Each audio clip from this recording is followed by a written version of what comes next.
দেশের বাইরে লবিস্ট নিয়োগের পাশাপাশি গণমাধ্যম ও বিভিন্ন শিল্প সাহিত্যের আয়োজনকেও রাজনীতিকরণ করেছে আওয়ামী লীগ সরকার।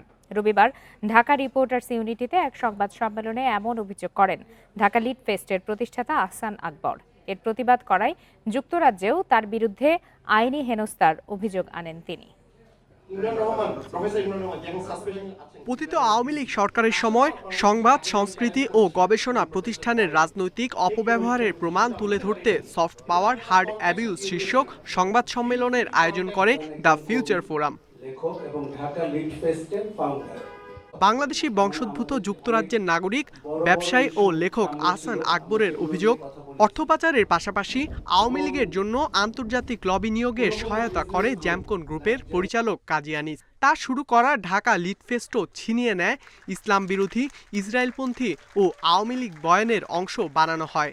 আমার মুখটা বন্ধ করে দেওয়া হলো যাতে আমি কোনো কথা বলতে পারি না ইউকেতে, বাংলাদেশে বলতে পারবো।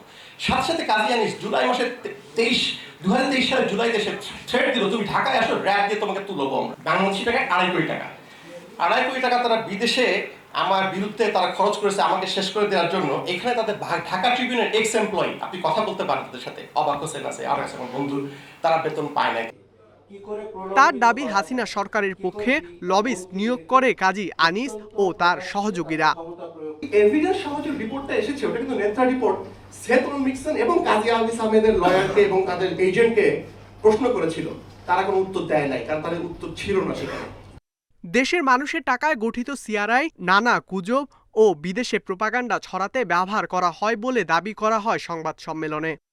এখানকার লেখক, সাহিত্যিক, বুদ্ধিজীবীদেরকে অনেকটা বাদ দিয়ে দলীয় বুদ্ধিজীবী, দলীয় লেখক, দলীয় সাহিত্যিকদেরকেও প্রচারণা করানো হয়েছিল। আমরা কাজী পরিবার বা জেমকনকে একটা ক্লাসিক্যাল কেস হিসাবে পেয়েছি। সিআরআই বলে আওয়ামী লীগের একটি প্রতিষ্ঠান ছিল, সেই প্রতিষ্ঠান প্রফেসর ইউনূসকে বিষোদ্গার করার জন্য রাষ্ট্রীয় অর্থ খরচ করেছে। এ সময় কাজী গ্রুপের মালিকানাধীন ইউলেবের ট্রাস্টি বোর্ড পুনর্গঠনের আহ্বান জানানো হয় সংবাদ সম্মেলনে। আমরা কিন্তু কাজী আনিসকে একটা ইকরামুল কবির, ইন্ডিপেন্ডেন্ট নিউজ, ঢাকা।